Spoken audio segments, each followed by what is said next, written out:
This is my review on Deja Vu Season 4, Episode 5. I feel like Exotica was really weird. Like, you were just turning up with Joyce, having a bit of fun, then all of a sudden you want to start squaring up with her and fighting her, and you throw a drink at her and you expect no response. That was really weird. Like, you could have asked her for that before you started turning up with her, because now it just looks weird. I feel like Exotica judging Joyce on having plastic surgery is the pot calling kettle black, because yes, Joyce has fake breast. We already know that she got her boobs done, but you did liposuction, so where do we go from here? However, Joyce does have a point as well. If you're meant to be my best friend and I'm a millionaire, why is my friend looking like she has a shit wig on her head? It doesn't make any sense. So I get where she's coming from as well. Like, DTB could have got Exotica a better wig as well. Especially, yeah, you're putting her on and stuff, but you could have your best friend looking nice. I feel like there's nothing wrong with Bino following Joyce on Instagram at all. I feel like when they use it as a read, it just defeats the purpose of it all. Like, what's the point? Yeah, he's following you. I don't see an issue. I do agree though. Bino shouldn't be misgenderizing Joyce as well, especially when he knows her pronouns as well and how she likes to be addressed.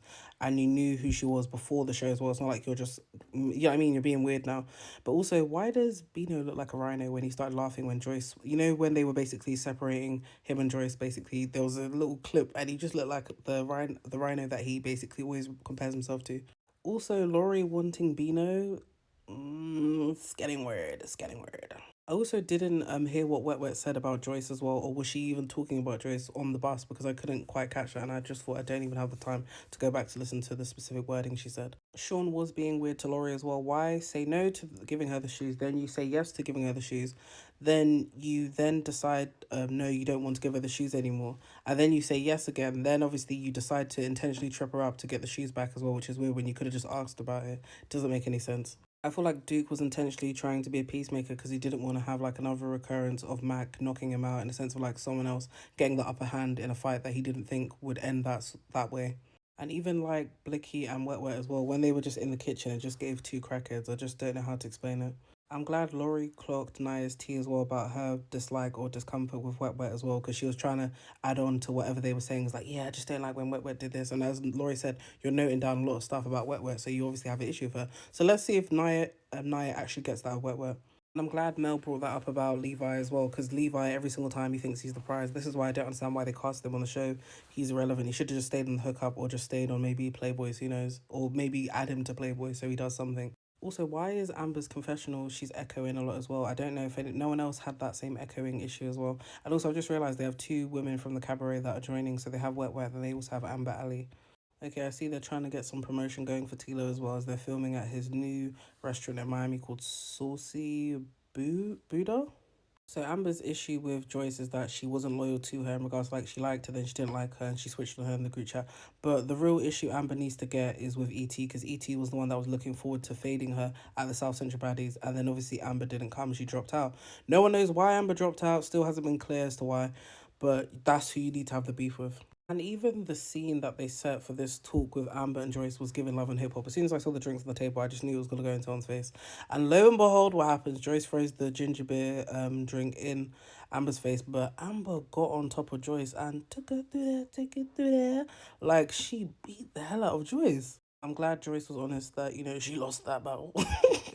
But also, I didn't, obviously the camera didn't catch her there, but obviously Joyce was saying that, the camera didn't catch Exotica's hits, but apparently Exotica joined in on attacking Joyce. Honestly, I just love seeing scenes of Mel. I'm really upset again at Now That's TV for not giving her any confessionals. They robbed us. I'm sorry, but Wet Wet dancing while Amber's crashing out is making me laugh, because why is she like so low on her knees and stuff, and then Amber's there talking about, I don't know if I trust her. Basically, just call her raggedy bitch, basically. Talking about, I don't trust her because of how she was on the other network. So why am I also noticing there's a random dog in the corner of Amber's confessionals? That is just really frying me. I'm thinking, where the hell did that dog come from? Finding out that Duke was meant to be on the hookup part one is crazy. I don't know if they'll put him on season 2 of the hookup, but that will be interesting to see Duke in a different form or light, because all we ever see Duke on, I think he's only been casted for, was it 2 shows? He was casted for was he on Love and War? He wasn't on Love and War. He was just on Deja Vu, or was he on another show? I'm not entirely. No, he was on Yeah, he was on Deja Vu. Then he featured briefly on Dollhouse, but I don't know what else he was on as well. I feel like Don and Mel would be a good couple aesthetically. Obviously, I don't know these people personally or anything, but I do hope that, you know, because Levi doesn't deserve DTB or Mel, if I'm honest. I feel like Blicky was giving obsessed. The way he walked up to Wet Wet and was like, "What? What are you doing today?" And his eyes are just like this. I'm like, bro, relax. Wait, I thought Blicky was calling out Don. That's why I was getting confused. But I'm glad that Don called Blicky out about him being aggressive. Because obviously, as LaRue said in her confessional, that Blicky has this tendency to be very aggressive with the women of the house. So it's not just him with Wet Wet, it's just in general. So I'm glad he's calling him out about his behaviour. Also, what I didn't understand was Nola throwing the cold ice bucket of water and ice cubes on Wet Wet as well. And then her talk about, oh, I didn't want to address it anymore. It would make more sense for you to address it then and there that you heard that Wet Wet was saying that she wants to fight you or Amber, blah, blah, blah, but you decided to just keep quiet and just randomly do that to her. That was weird. Very, very weird vibes. Because now, from outside looking in, it just looks like it's an unwarranted, like, attack on Wet Wet.